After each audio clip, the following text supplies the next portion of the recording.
Hello മുത്തുമണികളെ, ഞാൻ ഇന്ന് സംസാരിക്കാൻ വന്നത് എൻ്റെ സബ്സ്ക്രൈബേഴ്സിനോടാണ്. അതിൽ പുതിയ സബ്സ്ക്രൈബേഴ്സിനോടല്ല, പഴയ സബ്സ്ക്രൈബേഴ്സിനോട്. അപ്പോൾ ഇപ്പോൾ പുതിയ സബ്സ്ക്രൈബേഴ്സ് എന്നാൽ പിന്നെ ഞങ്ങൾ പോവാം എന്ന് ചിന്തിക്കുന്നുണ്ടാവും.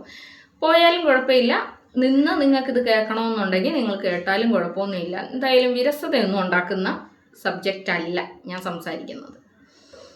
അപ്പോൾ എൻ്റെ സബ്സ്ക്രൈബേഴ്സ് അറിയാൻ വേണ്ടിയിട്ട് ഞാനൊരു മഹാരഹസ്യം ഇവിടെ വെളിവാക്കുകയാണ്. എൻ്റെ യൂട്യൂബ് ചാനൽ തുടങ്ങിയിട്ട് 1 വർഷം ആവുകയാണ്.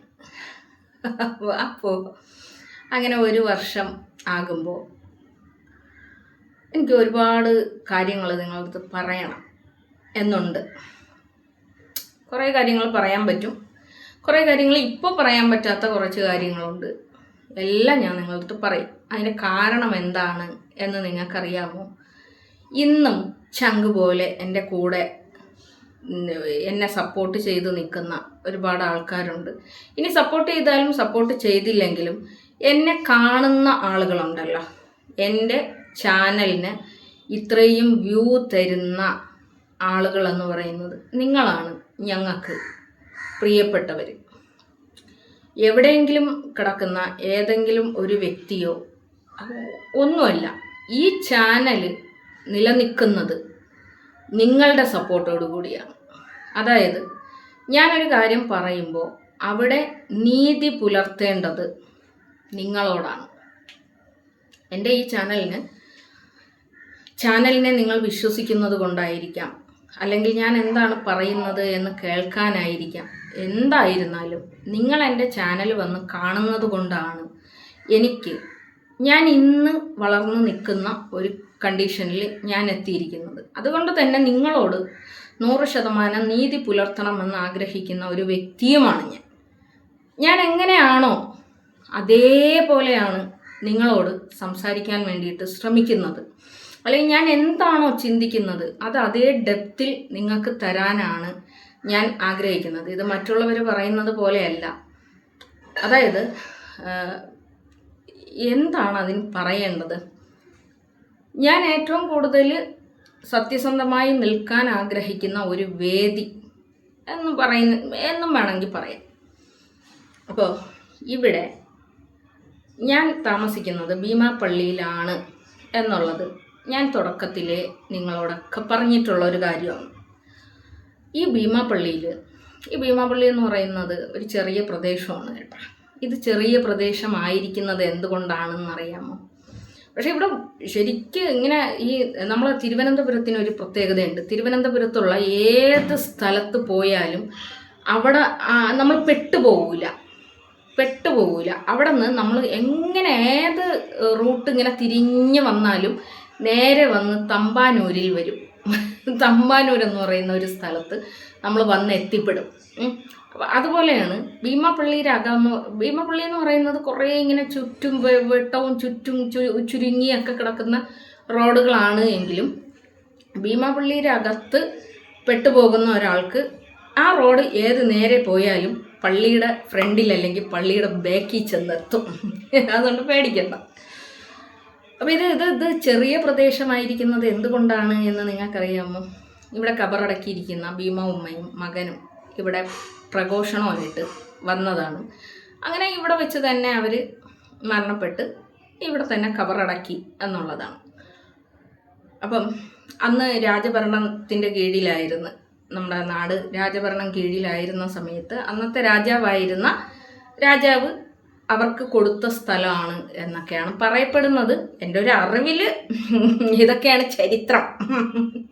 ഇനി ഇതിലിനി വേറെ വല്ല ചരിത്രം ഉണ്ടോ എന്ന് എനിക്കറിയാൻ പാടില്ല. അങ്ങനെ ഈ സ്ഥലത്ത് അവർ അവരുടെ മക്കളൊക്കെ ആയിട്ട് ഇങ്ങനെ പെറ്റുപെരുകി അവർ തന്നെ ഭയങ്കര പുണ്യമായിട്ട് കൊണ്ടുനടക്കുന്ന ഒരു പ്രദേശമാണ്. അപ്പോൾ ഇവിടെ ഒരു സ്ഥലം വിൽക്കണമെങ്കിലോ വാങ്ങണമെങ്കിലോ ഇതിൻ്റെ അകത്തുള്ളവർ തന്നെ വാങ്ങുകയും വിൽക്കുകയും ഒക്കെ ചെയ്യും. അപ്പം ഇവിടെ ഒരു പ്രത്യേകത എന്താണെന്ന് അറിയാമോ? ഇവിടെ ഒരാളുടെ അടുത്ത് നമ്മൾ റിലേഷൻ ചോദിച്ചു കഴിഞ്ഞാൽ എല്ലാവർക്കും ഭയങ്കര റിലേഷൻ ഉണ്ടാകും. അതിൻ്റെ കാരണവും ഇത് തന്നെ ആയിരിക്കാനാണ് സാധ്യത. പിന്നെ അതേപോലെ തന്നെ ഇവിടെ നിന്ന് പുറത്തോട്ട് പെണ്ണിനെ കെട്ടിച്ചു കൊടുക്കുകയില്ല, ആണിനെ അങ്ങനെയല്ലല്ലോ, ഇവിടെ നിന്ന് ആണിനെ പുറത്തേക്ക് കെട്ടിച്ചു കൊടുക്കുകയും ഇല്ല, വേറൊരു പെണ്ണിനെ ഇങ്ങോട്ട് കെട്ടിക്കൊണ്ടുവരികയും ഇല്ല. അത് ചുരുങ്ങിയ കേസ്. പുറത്തുനിന്ന് കല്യാണം കഴിച്ച ആളുകളൊക്കെ ഉണ്ട്, പക്ഷേ ഒരു 90% ഇങ്ങനെ തന്നെയാണ്. അതായത് ഈ പ്രദേശത്ത് നിന്ന് എന്നെ കല്യാണം കഴിച്ച്, അതായത് ഈ ഭൂമി അന്യം നിന്ന് പോവരുത്, ആ ഒരു രീതിയായിരിക്കാം.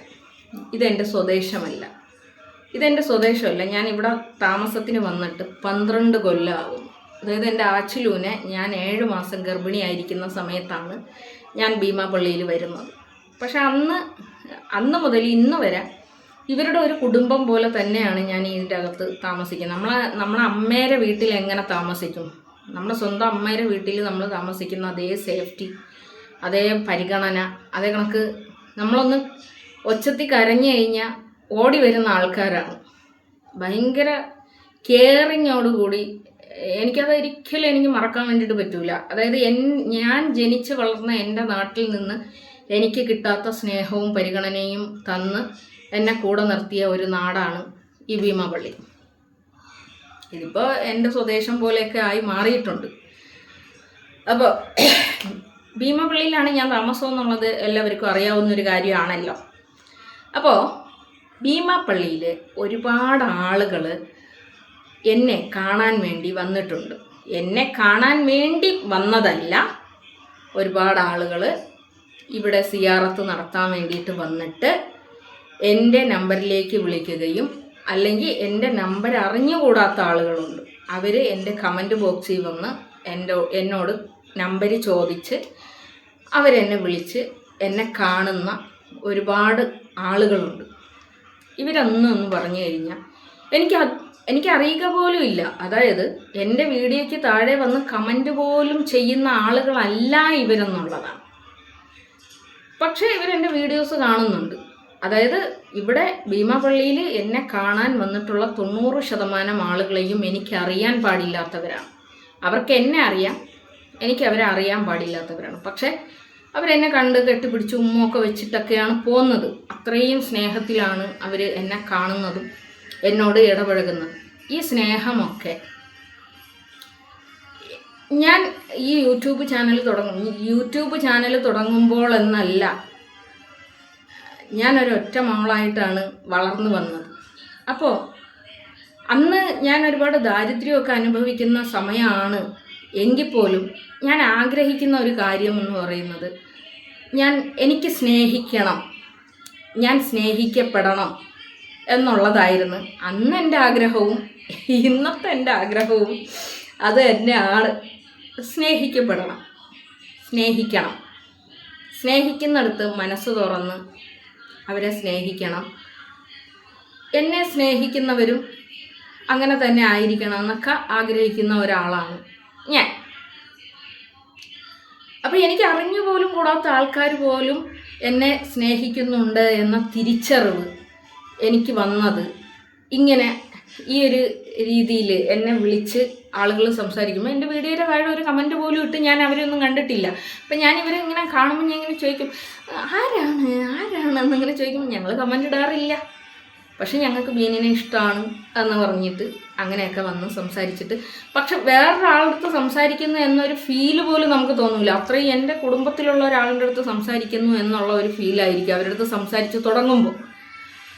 അപ്പം അങ്ങനെയൊക്കെ ഉള്ള ഒരുപാട് ആളുകൾ വന്നു പോയി ഇരിക്കുന്ന ഒരു സ്ഥലമാണ്. ഇവിടെ നമ്മൾ നീതി പുലർത്തേണ്ടത്, ഒരു യൂട്യൂബർ എപ്പോഴും നീതി പുലർത്തേണ്ടത് അവൻ്റെ സബ്സ്ക്രൈബേഴ്സിനോടാണ്, അല്ലെങ്കിൽ അവനെ കാണുന്നവരോടാണ്.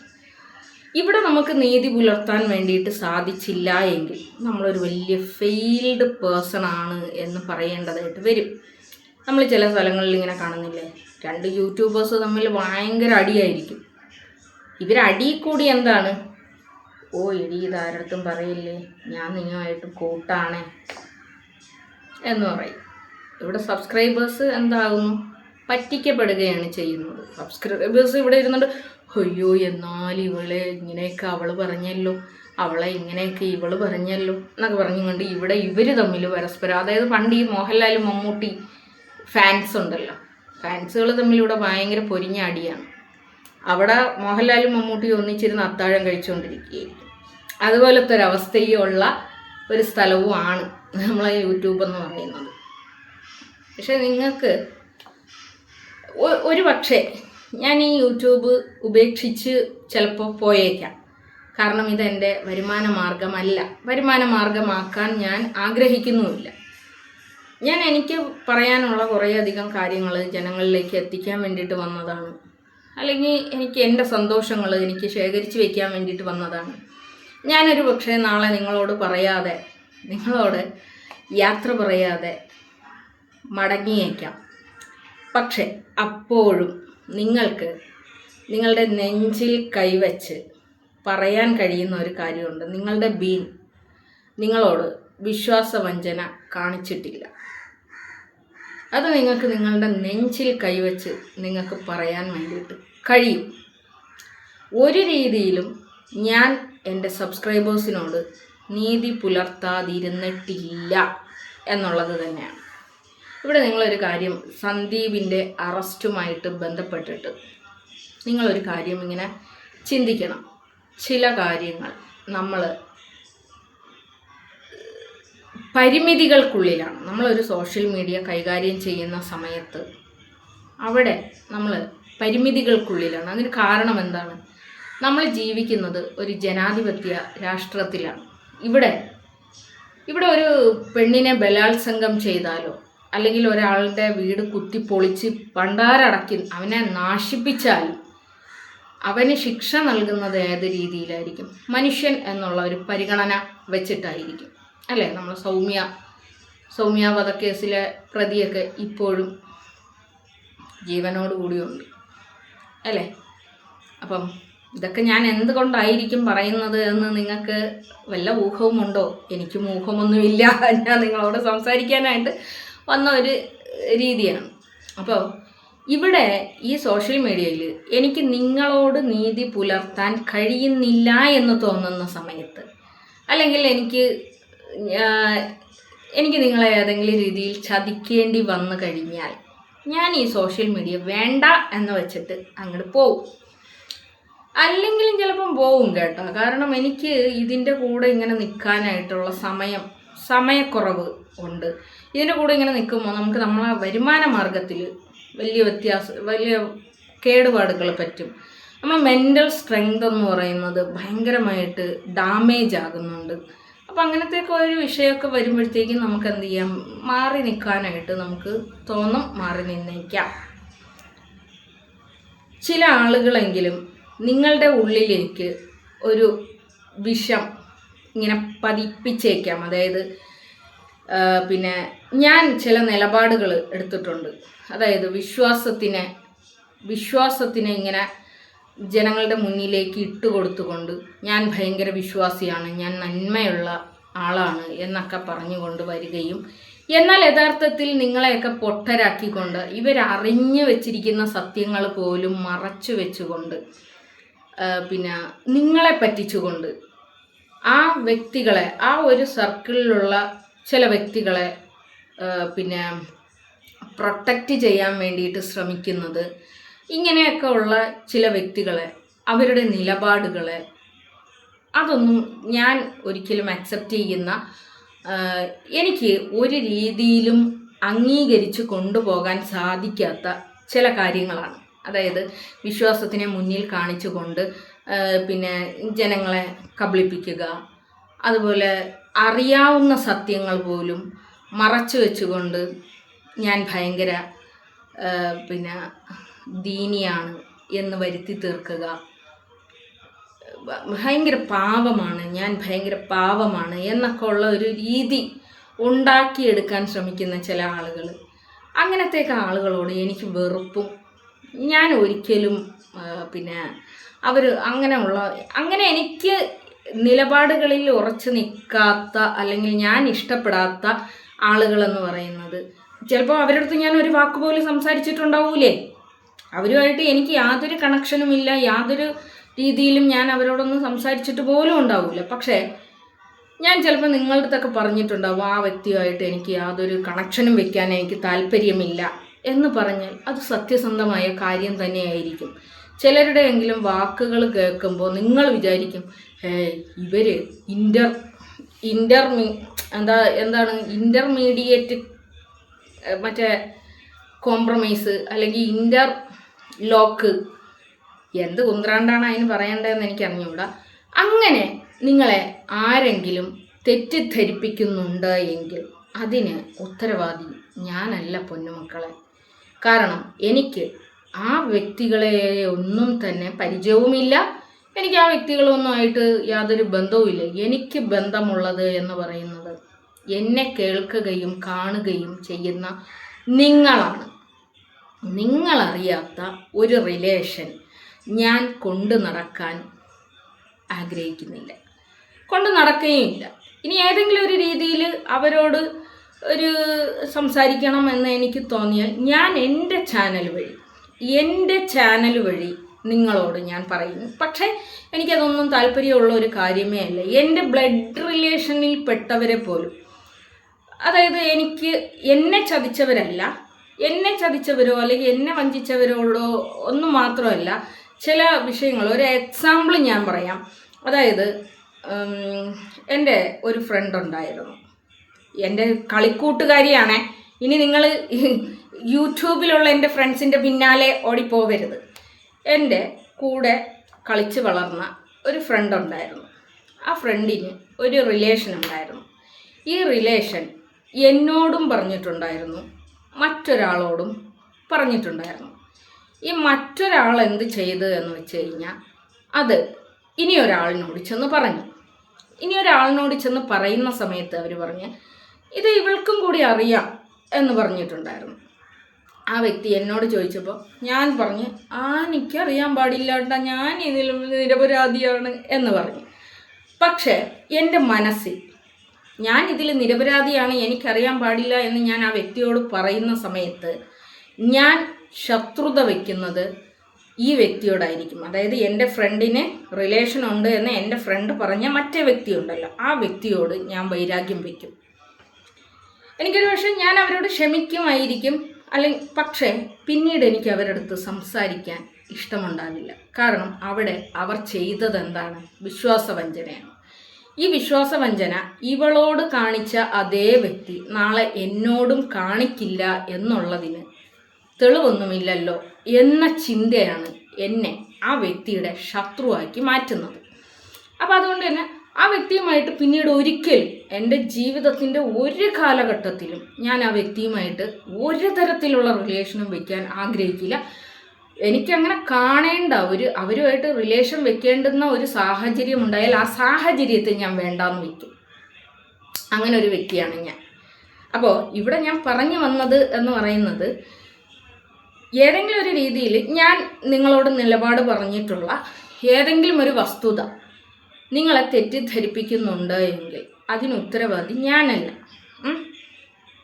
ഞാൻ പറഞ്ഞിട്ടുള്ള കാര്യങ്ങൾ ഞാനാണ് നിങ്ങളോട് തിരുത്തി പറയേണ്ടത്, അല്ലെങ്കിൽ ഞാനാണ് നിങ്ങളോട് അതിൻ്റെ സത്യാവസ്ഥകൾ പറയേണ്ടത്. ഭീമാപള്ളിയിൽ എന്നെ കാണാൻ വേണ്ടിയിട്ട് ആരും തന്നെ വന്നിട്ടില്ല. ഒരു യൂട്യൂബേഴ്സും എന്നെ കാണാനായിട്ട് വന്നിട്ടില്ല എന്നുള്ളത് മാത്രമല്ല, എനിക്കിഷ്ടമില്ല എന്ന് പറഞ്ഞ സാഹചര്യങ്ങളെയോ സന്ദർഭങ്ങളെയോ വ്യക്തികളെയോ ഒരു രീതിയിലും ഞാൻ അവരുമായിട്ട് മീറ്റ് ചെയ്യാനോ യാതൊരു തരത്തിലൊരു ചർച്ച വയ്ക്കാനോ ഞാൻ തയ്യാറാവുകയും ഇല്ല എന്നുള്ളത് മനസ്സിലായ. അപ്പോൾ സംഭവം എല്ലാവർക്കും പുരിഞ്ചിരിക്കും എന്ന് വിചാരിച്ചും കൊണ്ട് ഞാൻ ഈ ഒരു എളിയ വീഡിയോ ഇവിടെ വൈൻഡപ്പ് ചെയ്യുകയാണ്. അപ്പോൾ ഭീമാപള്ളി എന്ന് പറയുന്ന എൻ്റെ പ്രദേശത്ത് എന്നെ കാണാൻ വരുന്നവരൊക്കെയും തന്നെ ഒന്നുകിൽ എൻ്റെ പ്രിയപ്പെട്ടവരായിരിക്കും, അല്ലെങ്കിൽ ഞാൻ അവരുടെ മനസ്സിൽ പ്രിയപ്പെട്ടവളായിരിക്കുന്നവരായിരിക്കും.